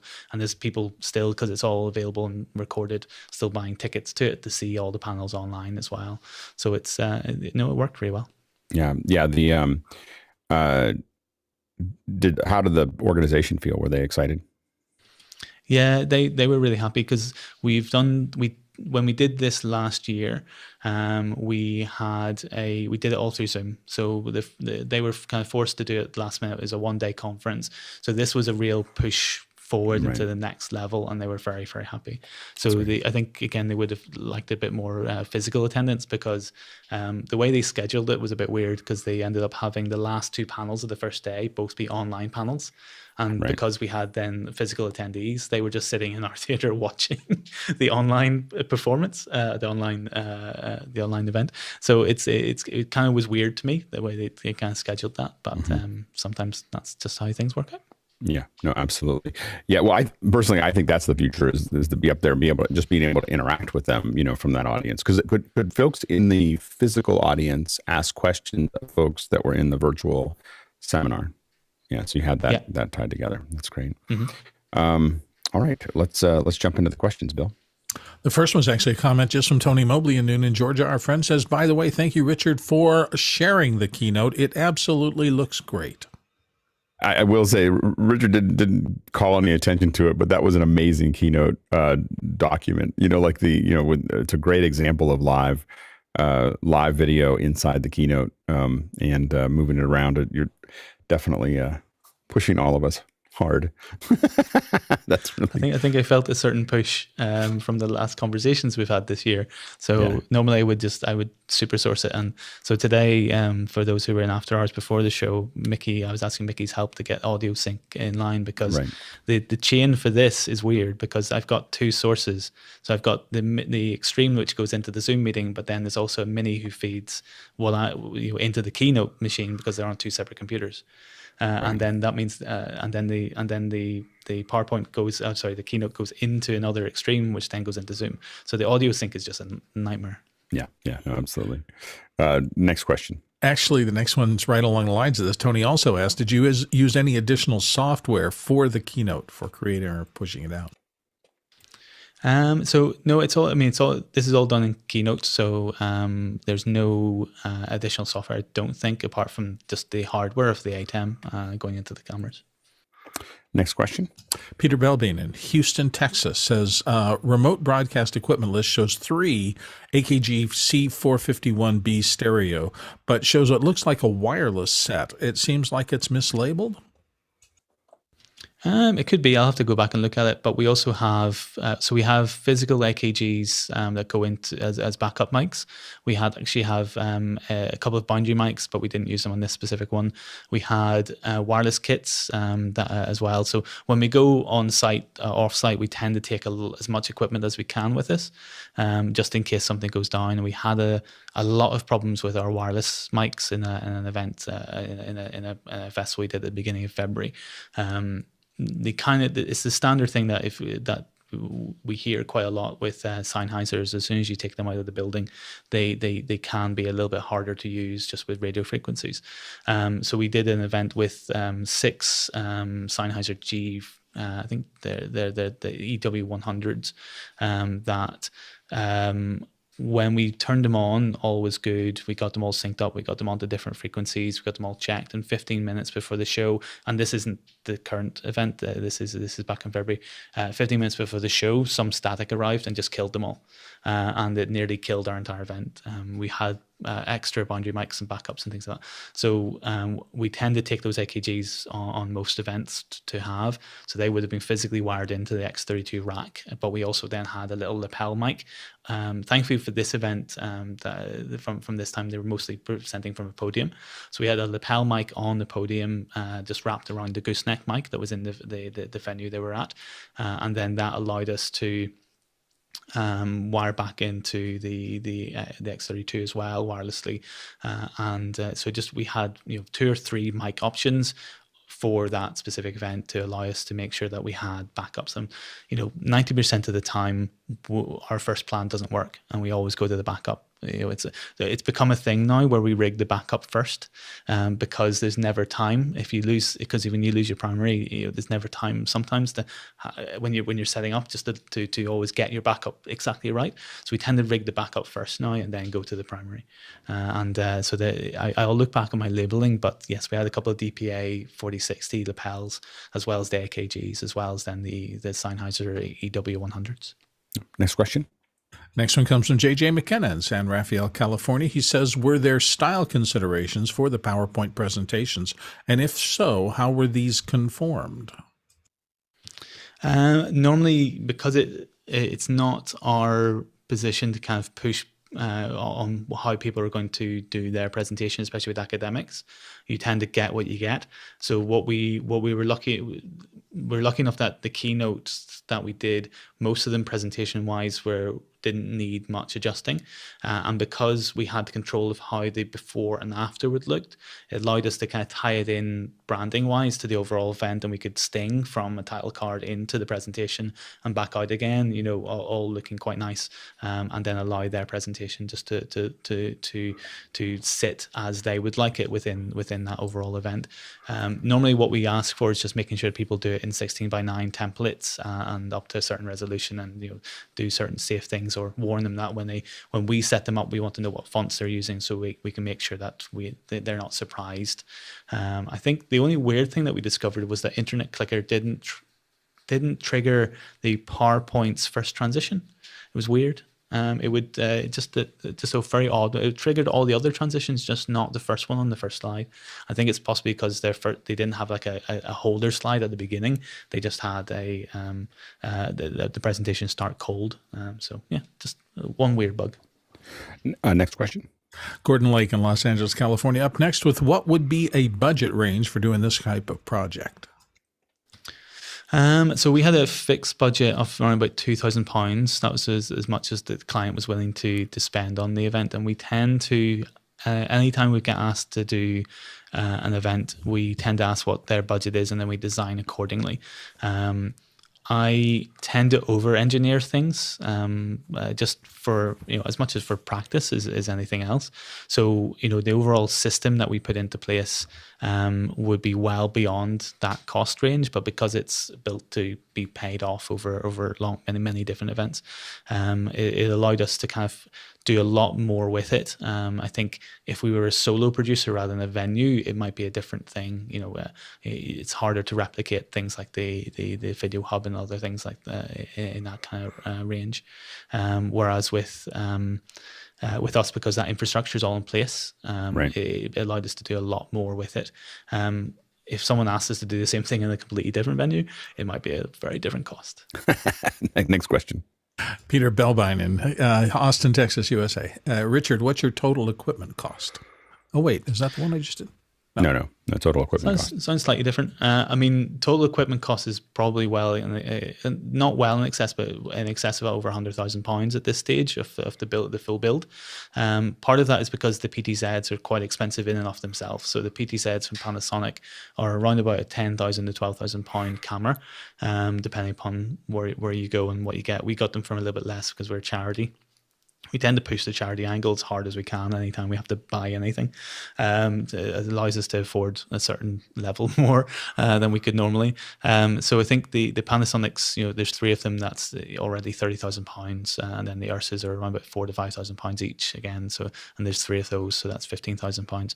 So it adds up very, very quickly, I think. But we've been lucky enough to recoup that all within the last 2 years. So already with the work that we've done through learning and through the equipment, we've already recouped pretty much all of that. Next question. That one was actually Paul Wallace. This one is Peter Belbins of Houston. How much change to the equipment configuration was needed versus what you typically do? And are there changes that you will be keeping going forward? We do quite a lot of hybrid events because we're a theatre and a performance venue. Then as much as there's a lovely debate around whether hybrid is a good way to go or online first and so forth, which that debate is entirely warranted and will continue.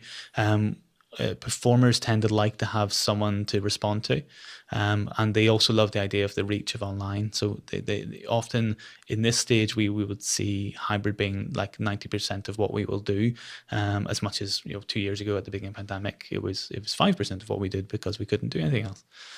So the system that we've built is designed with that in mind. So we have our basement where I am at the moment is where we've built the main control room, and that sits underneath the theatre. And then there's a patch panel down here and a patch panel upstairs that connects all the SDIs. We rigged maybe extra SDIs up to the theatre into the backstage area so we could run the projector and run the TVs off separate outputs. We built maybe an extra other SDI runs just to allow for if someone last minute arrived with a computer that we could quickly put it into a decimator and quickly add it into the system. So there's a lot of this already built, and I will say that the design of this event was very similar to the design of a different event we did last year that was entirely online. It just had the extra addition of physical people in the room and the infrastructure around making sure they could see and hear everything. So we often, I know I mentioned that I over-engineer things. We do that so that we can build the capacity up to each stage. So the lift for this event was much lower because we've built on the foundation of the previous event last year, which was the Dementia Fiction Festival. So our entire system for bringing participants in and moving them into the Zoom ISO was all set and designed last year for a different event, and it allows us to kind of scale and build each time. So a lot of what we have now is exactly what we would normally have, but with the addition of extra routing to different TVs and to different systems. I think originally I wanted more of the cameras to be wireless than what we've been able to do, and also for the TVs that are receiving signal to be wireless. So one of the things we changed was just move those on to more fixed position SDIs or fixed position HDMI and via XLR extenders, or sorry, Ethernet extenders. So there's a lot of that infrastructure we built up for this one. I also had a problem with my Panasonic projector, which I asked a question of a couple of weeks back, that we still couldn't solve. It just wouldn't take the signal from the ATEM, so we had to rig up a much smaller projector to do the show. So that I'm still going to have to keep troubleshooting that. And that projector is an HDMI input? Yeah, it just wouldn't accept. It would accept the signal from a PC via decimator. It wouldn't accept the signal from the ATEM via decimator or a Mac via decimator. I'm not entirely sure what's going on with it. Tried as many different variations of flavors of HDMI as I could with it, and just wouldn't accept it. I find that fascinating. It's a really interesting. I find it infuriating, but that's because I've been fighting it for the last week and a half. Next question. Talking about it, fascinating. Living through it, not so much. Dennis Champion Walker, how can Office Hours members volunteer as remote crew for the accidental theater events? Yeah, so we've had Dennis and Clue, we've had quite a lot of remote crew for all the different shows, and it's been absolutely lovely working with them. And so the Belfast Method lab channel is still probably a good place. We haven't been able to bring the kind of weekly shows just back at the moment with where we're at in the building, but that's the best way. If you're interested in getting involved, raise your hand there, and then we'll bring you through. So Dennis and Brian and JJ and Mickey and so forth have all come and done a lot of shows with us. We had a lot of fun on a recent How to Live Your Jellicle Life a couple of weeks back, which was a one-person performance around Cats, and not Cats the musical, but Cats the musical film. And we had Brian switching it and Dennis, and we got a rehearsal with the performer, and we had Mickey and Martin on our end both running the sound. So there's a huge scope for us to continue to collaborate with people outside of our physical geographical location. It's kind of an amazing thing. The Belfast method is we're hoping to take some of the learning we have put together a little stage in our space, and we're hoping to take some of that learning and include some of the folks from the Belfast method to play with that in the near future. So stay tuned. Next question. JJ McKenna, San Rafael's up next. Given the results of the presentation with the new setup this year versus the previous stuff you did, what would be on your wish list for future similar productions? Interesting question. It's a tricky one because the main thing you always want is more time, more money, and as in larger budget and more equipment. But we've got we've got a huge amount of things that we've got already and we've been working with. I think there's a lovely stage that we're going to get to within the next couple of years to do with everything that Nick is doing with Unreal and playing with kind of virtual stages and playing with the fact that one of the reasons we bought the Panasonic cameras that we did was because they do the telemetric data that allows you to play around with them in a virtual stage. So we're applying for a couple of research grants that will allow us to do a lot more with that. But I think I'm pretty happy with what we've got and what we've been playing with so far. Next question. JJ McKenna, San Rafael. Were there any technical failures from which you had to recover? And if so, what were they? Not on this one. I expected to be a lot more failure points. It actually went way more smoothly than we thought. I'll tell you another story though, if Alex will indulge me, where first week of March, we were all set up to launch a festival that we're doing next week, and the festival was launching from what's called Belfast City Hall, which is about 2 miles down the road, and we went down with our Ursa cameras and our LiveView 800, and we had a remote team, Dennis and JJ, and I think others, ready to kind of switch to launch with us, and we had all the graphics ready, and Emma and our team went down with the LiveView, and it just wouldn't work. The 800 just would not receive any signal, so the team called back and said, okay, we've gone through our troubleshooting steps. So then we took down entirely new cameras because we assumed it would be the cameras, and again, no, those cameras wouldn't work, and it was the live view, and we then ended up having to go down with about 40 minutes to go with an ATEM Mini and a live view solo, and then we managed to still switch the show. Unfortunately, the remote team couldn't get involved, so experiences like that have allowed us to build to the point where we have a huge amount of capacity to adapt. So we have a live view solo here to get the signal out. We have a 5G dongle network to bring the signals back in when we need to. There's a lot of those redundancies that we've had, those awful experiences really recently and also historically. That's allowed us to build a capacity for this. So I don't think there was anything that was particularly bad with this one. My cutting of the show wasn't necessarily as stellar as I wished it was. So I made some bad cuts, but apart from that, I think technically it went really well.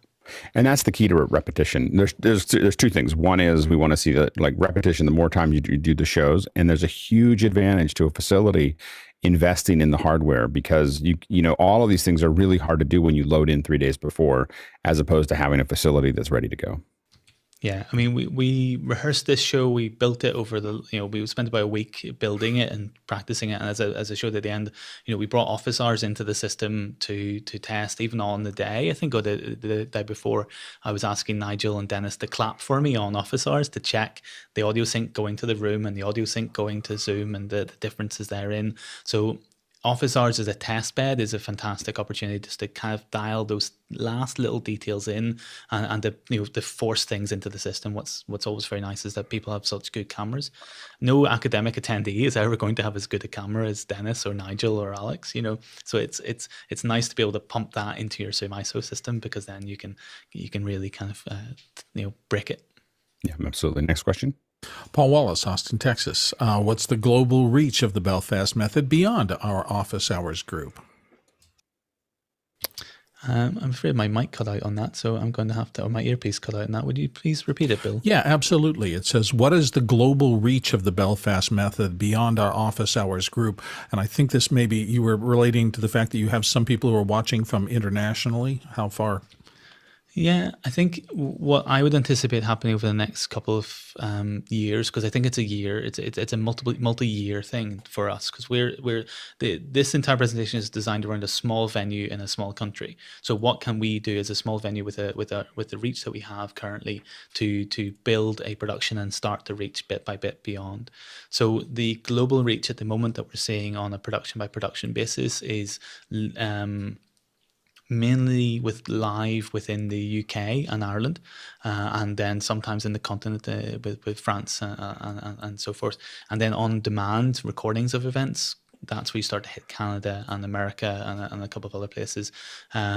So we see an interesting slow build with each event that we do as a little bit more as we kind of work out how to reach that audience, how to fit that audience into what we're already doing, how to design for that audience. So the reason I was keen to go down the route that we've gone down, £100,000 of investment is a very large sum of money, is that I believe that this is a multi-year endeavor that will create global reach over time. So even if we're looking at the regular kind of comedy shows that we do, we're seeing already a slow build of audience that's outside of Northern Ireland. And for us, that's a really interesting thing as we start to play with it. And then the next level of that is starting to build partner venues in different locations in the world who can help us advertise, help us reach the audience, help us build a membership, which we have that allows us to kind of have a much solider base to build and produce shows. So, the membership system is where I think we'll see a much bigger investment over the next couple of years that will give us a really strong financial base on which to play. Yeah, absolutely. Next question. Dennis Champion Walker up next from Mansfield in the UK. What problems have you had connecting cameras wirelessly? So back in the Belfast Method test days that we did last year, we have three IDX wireless systems, the CW3s. So placing them within the same room is predominantly the first challenge. So making sure that they're over 2 meters apart to make sure that they have a good signal with each other allows for things to be much stronger. So at the moment we tend to have maybe one or two running at the same time within the same room and on opposite sides of the room with the receivers placed on opposite sides of the room. That allowed for a much stronger signal.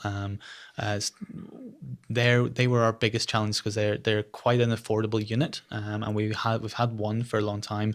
We haven't been able to afford, say, and maybe this goes back to JD's question. I didn't even remember. Is we'd love to have a 4K wireless solution, maybe a Bolt or something, because those would allow us to do a lot of interesting things. Because the IDXs are limited to 1080-60, and we actually can't get our URSAs to work on them in 1080-60 or 1080-50. The URSAs will only send signal on them at 1080-25. It's really weird. Anything above 1080-25, the IDXs won't send the signal from the URSA. They will send signals from other machines, but not from the URSAs. So there's a couple of different problems there for you, Dennis. Next question. Stefan Fischer, Würzburg, Germany, is back in with what piece of hardware would be the best addition to your equipment? I'll probably circle back to the wireless options, but partially because I don't want every show to feel the same. So one of the reasons why I was keen to find different camera positions and different wireless camera positions in particular is that we could have our main setup, our core setup, so that's 2 or 3 PTZs, and then augment that with cameras that can change position. So one that can be behind the drummer or overhead shots or to the side without us having to spend a huge amount of time rigging and re-rigging and SDIs into every place. I think ultimately what we probably do is just spend a week rigging SDIs into lots of different places in the ceiling of the theater, and that will probably give us the flexibility that we want. But the original idea was to have some wireless systems within the theater, allowing us to kind of change camera positions on the fly or have moving cameras and things like that on operators' shoulders and all those kind of things. So those have really helped. We have the middle things, APCRs, on each of the URSAs, which allows us to remotely control them. So having maybe a Blackmagic camera control unit or a different type of camera control unit would be lovely to be able to shade those outside of ATEM software control, which is a bit pernickety. And having, I think there was one other thing that came to mind, but it's disappeared. So I'll try and remember it and put it into Meccana. Next question. Tommy Shantz in St. Paul, Minnesota says, have you used the venue as a virtual stage for performances from other venues? Not yet, and that's kind of where we start to want to build up partners. So, Tommy, if you know anyone who would like to broadcast to us, you're very welcome to get in contact. And Alex has raised his hand, and he will definitely be broadcasting to us, I think, sometime next week. There you go. So what's the what kind of screen do you have there to project to? If you're going to have a virtual audience come in and watch, or a real audience come in and watch a virtual performance? The one that we were using for this event was a front projection, and then we do have a rear projection screen as well. They were a bit limited upon where the rear projection can go, but we certainly have those two options. Well, let's talk. We have the ability to send it to you, I think. Yeah. So, yeah. Next question.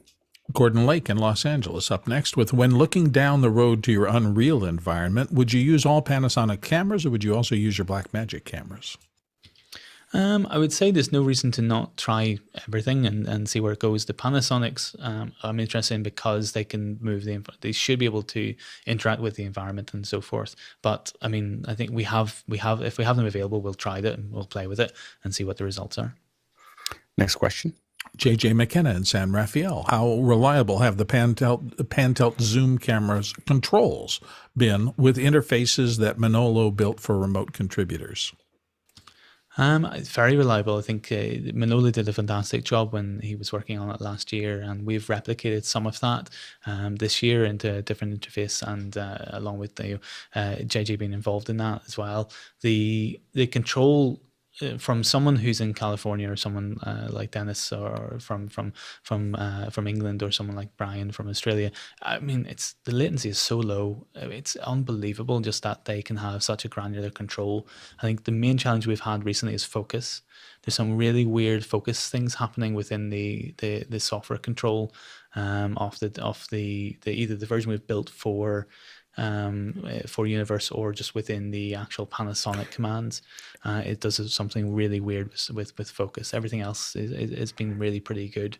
And Jonas has an interesting example and ideas coming up on where we can go with that control as well. And I know that central control has some interesting options that we haven't tried yet as well. But that would mean that someone would have to have central control on their system locally, whereas with Universe at the moment they can be hosted here and allows for us to not have to ask Brian to spend £100 to buy central control on his end and things like that. And you tell us a little bit about how that's tied together. So you have it's Universe. I don't know if you are able to pull that up or not. Probably not in the short time frame I just gave you.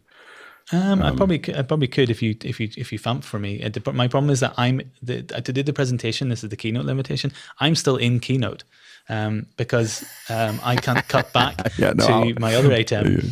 So we'll take you out of the super source here, and then we'll let you do that, and I'll talk a little bit about it. So as soon as someone can take us out of the super source, there we go. So the main thing here is that Universe is, of course, a control system that we've used here. And one of the things we found is that we could actually take Universe and have it tie directly into the cameras. And so now you can control the cameras with just a web interface, which is kind of an amazing thing. And so now what Manolo did was really build out those controls so that there was like a real interface to actually, control the cameras. And so what Richard's talking about is someone on a web page watching the event, being able to pan, tilt, and so on and so forth. Now it sounds like there's some issues with the focus and so on and so forth, but otherwise there has been it's been an amazing piece of work that Manolo put together to actually get this working. And what interface, Richard, is what's the protocol that it's talking to the camera? So Dennis actually might have some of this to show us as well. I've been told on comms, so we can cut to him at the same time if you would like, Michael. But as far as I know, a lot of the protocol that's happening for Panasonic is HTTP based commands, and which is a kind of. I don't know what the commands that Universe are using within it, but whenever we've had to go out to do some other things, I think it's the HTTP commands, and their documentation is like an absolute warren of information. So it's been quite hard to parse. Just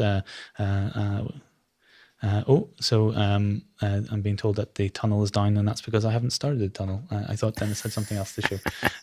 So this is the universe control that we're using at the moment. So this is me parsecing into a computer with universe. So this is then the patch that we've built with the different commands. So we can give this out as a web page. It's branded with us. It has controls for the iris and gain, has recall options for specific moments, and then has all the movement controls bits within it, and even has tally. The really fun thing about being able to use universe is it's the first time we've actually got the PTZs to use their tally system.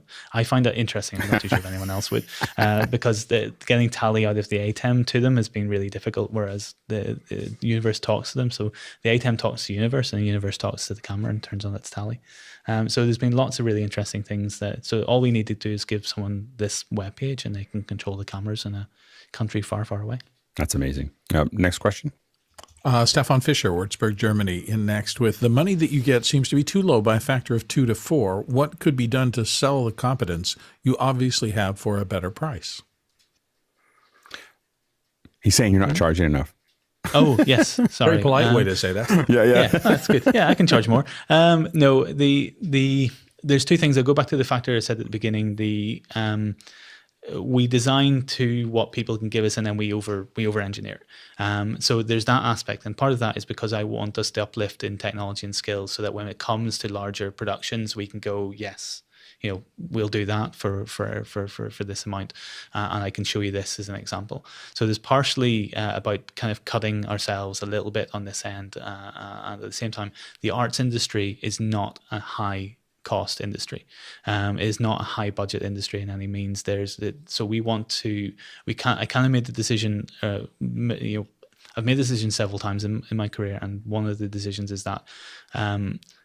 If people have a budget, we'll design something to that. We don't want their budget or lack thereof to stop them from being able to reach a new audience, or for them to experiment in this field.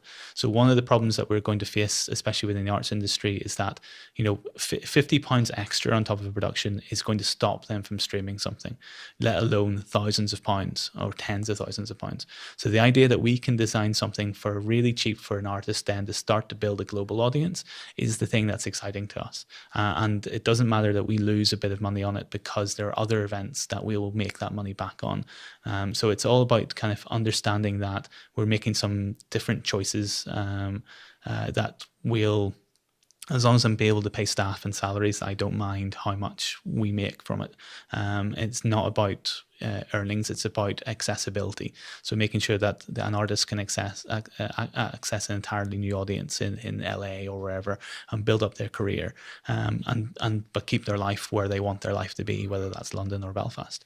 At the same time, it means that an audience who are unwell because of COVID, or unwell because they're currently unwell and have a bug going around that has right now, and still be able to attend and ask questions and learn. That's also really exciting, and not putting too many barriers to cost to it, I think is important, because we're learning as well. So there's always that kind of aspect to it. Yeah. Next question. Next question comes from A. Mitchells in Washington, D.C. He says, why not use the venerable lipstick camera rather than all the potential wireless setups? It is still one of the most well-regarded camera operators in many a broadcast. I mean, it's part within this moment, and this is something that we're still experimenting with. It's about LUTs. It's about applying interesting looks and matching cameras, and that's incredibly difficult. So I made the decision to buy things in threes, so it reduced the amount of challenge we would have in matching cameras. And someone else might be able to match them much better. I cannot. I have a limited range of knowledge within color matching, and I've borrowed Charles as many times as I probably could. So I want to be able to kind of bring things into the same world, and be able to have our team start to experiment with how that color is going to apply. So the Ursas I chose deliberately because then we could easily access LUTs, and then the Panasonics, when I think Alex's revelation about the 6G converters last year allowed us to now play with LUTs on the Panasonics. So now we're starting to slowly bring them into the same world, and then after that it's about taking them into a completely different world, and starting to play with the color of one show versus another, versus the artistic choice of what that is. So there's a really interesting world within that. So that's why I chose the cameras we chose at the time, but it's not to say that we won't kind of mix and match and play with other things in the future. Next question. Paul Wallace in Austin, Texas says, does the Belfast method play well with Restream.io? He notes that it's based in Kiev and Austin, Texas. We don't use Restream very often now, partially because the Clearcaster that we use at the moment can go to multiple destinations. And fun fact, it performs better when you send it to more places. It's really weird. The CPU usage of it goes down when you send it to more places. I find it really weird that the CPU usage of the Clearcaster is at 54% when going to one stream, and then down to 17% when going to 2 or 3 streams. It just weirds me out. But so we because of that aspect, and because we have other web presenters and things like that, it's allowed us to not use Restream as much, partially because we've had a couple of bad experiences with it. We had a conference, it's a convention called QCon here in Belfast last year, and we did it all through their Restream account, and we have a Restream account as well, and it just had weird things to Twitch. It did weird things to YouTube. It started rejecting the Restream because it accepted it for one bit rate for YouTube, and then it said that bit rate wasn't right for Twitch, and it just started to throw up all sorts of weird errors at different times as we tried different things. So the Clearcaster has proven very good for us, and we're very happy with it, apart from when they changed their business model to cloud orchestration prices. Just going to mumble that. Next question. JJ McKenna, San Rafael, California. Were there any other devices necessary as intermediary devices to control the cameras? So the APCRs from Middle Things is what we use to control the IRSs. So that allows you to basically have full cam control and zoom control depending upon which lenses you use.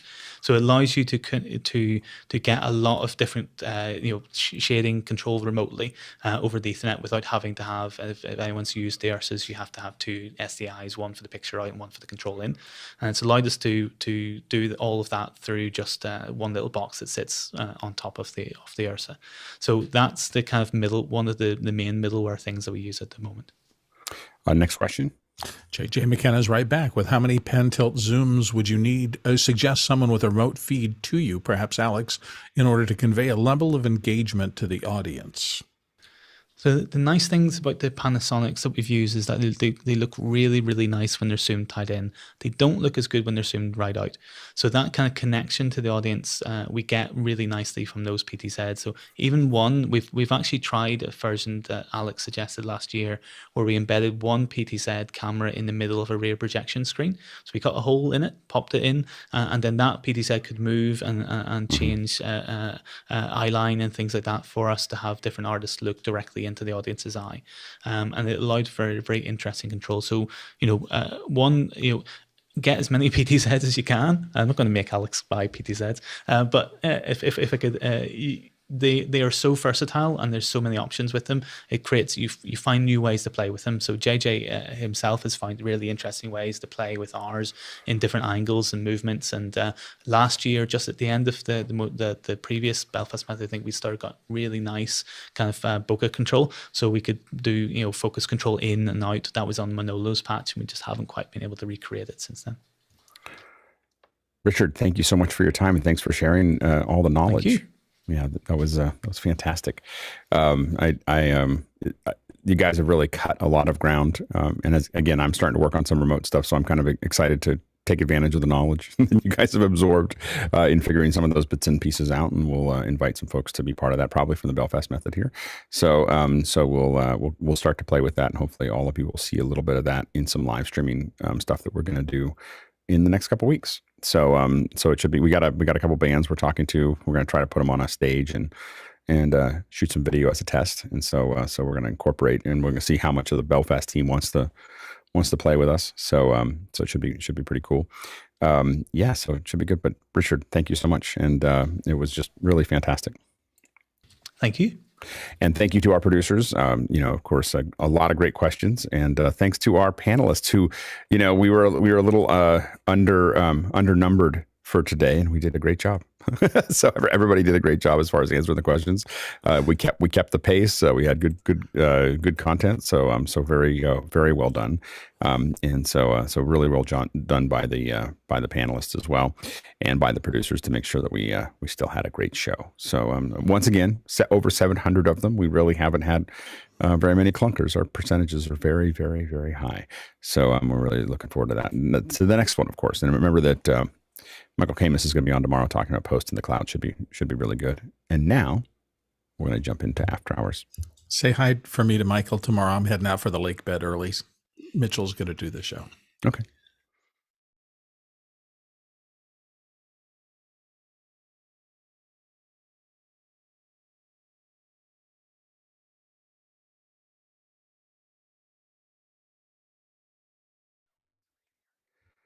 ASMR comments to the end before we leave. There we go. There's the logo. So this is the time when we go.